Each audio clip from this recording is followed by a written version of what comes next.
mindset. They have the ability and also have the willingness to exercise those rights and powers. That's exactly one of the key areas that we emphasized. And in terms of your second question about the scope of work of the investigation, basically, as I said, and also as Alice just mentioned, taking into account the scope of the current work, it will include around more than 10 of our GLD and also our FSTB colleagues. And also at the same time, regardless of whether they are retired or not, they are also subject to the investigation. And for those that involve criminality, these will be taken care of by our law enforcement agencies. And it's not something that we are looking into. But rather, as I said by Alice, we will look into potential disciplinary and also management issues, and also deal with them head-on in light of the current regime. 好，下一個提問，有冇人想再問問題？如果冇嘅話，多謝。後面嗰位。你好，局長，香港01嘅。見到報告入邊咧有提到話，公司印章嘅名稱唔正確，有明顯嘅詐騙跡象啦。呢個係審計處嘅講法啦。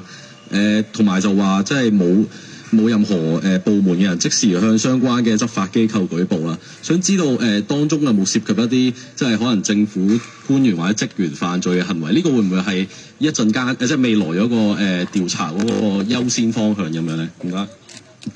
或者兩方面咧，正如頭先我所講就係話，今次呢個嘅調查咧係主要涉及咧呢個紀律方面嘅調查，其實包括例如話係咪如果係有違反政府一啲法規，係咪導致一啲紀律方面嘅問題？又或者係話咧係咪員工或者同事本身佢嘅工作嘅表現同佢嘅職級同埋佢嘅經驗係唔相稱嘅，導致一啲管理嘅問題。咁呢啲咧其實係我哋今次呢一個嘅調查重點嚟嘅。咁去翻頭先你所講嘅問題咧，正正係體現翻點解我哋今次要有呢個先行措施，因為其中一個重點就係重塑我哋工作文化，令到我哋同事咧係有權可用、有權敢用同埋有權係適用嘅。仲有冇其他問題？係。T 部㗎，想問下頭先話目標都會喺年底之前完成嗰個調查啦。咁想問，如果完成咗調查之後，除咗紀律調查之後，會唔會可能係會有啲刑事檢控或者其他？如果發現係有違規嘅，或者甚至乎可能有犯法嘅行為？其實喺刑事方面咧，正如頭先我都講嘅咧，基本上我哋嗰個嘅執法部門係已經介入同埋做相關嘅工作嘅，咁所以呢一個咧係唔係我哋調查範圍一部分嚟嘅。更加重要嘅就係話咧，我哋根據翻頭先我所講嘅，我哋嘅紀律方面嘅考慮同埋管理方面嘅考慮咧，係做今次嘅調查嘅重點。係咪冇行？最後嗰位sorry，唔好意思，俾梁女士講一講。係，或者補充一兩句，因為即係明白大家好關心嗰個即係紀律調查會即係包括幾多人啊，或者喺嗰個過程裏邊，如果見到有一啲違法嘅情況，可以請大家放心咧。其實我哋作為公務員日常嘅工作裏邊咧，我哋都有個責任。如果係發現有一啲違法嘅情況咧，係需要去跟進，即係需要去舉報同埋跟進嘅。咁我唔係假設咧，我哋進行嗰個調查過程之中咧，會發現一啲即係新嘅違法嘅可能性。但係如果有嘅話呢，係並不因為我哋只係進行緊一個紀律調查咧，就會將我哋可能發現嘅一啲違法嘅情況咧，就輕輕放下，係唔會出現咁樣嘅情況。咁所以大家係可以放心嘅。好，下一位提問。你好啊，想問翻呢，其實都講咗話會修訂嗰個招標及合約的標準條款啦，就講話可以進行實地視察同埋核實第三方嘅一啲資料。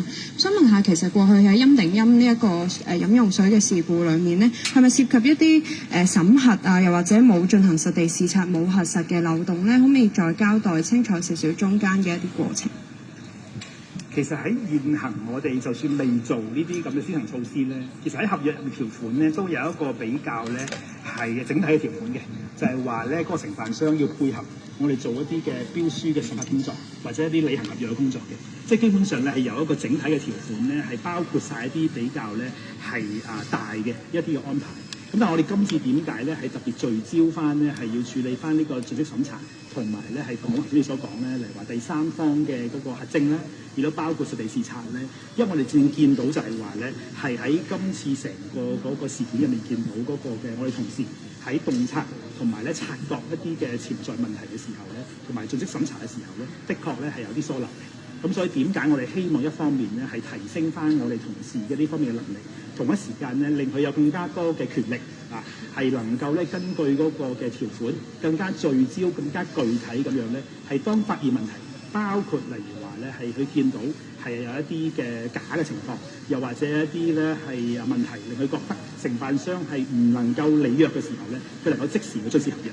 咁我哋希望咧更加多嘅呢件事咧係能夠更加好咁樣賦權我哋同事做好咧，去作為咧係政府採購把關者呢個角色。仲有冇其他嘅問題？好，如果冇，我哋今日嘅簡報到此為止，唔該晒各位。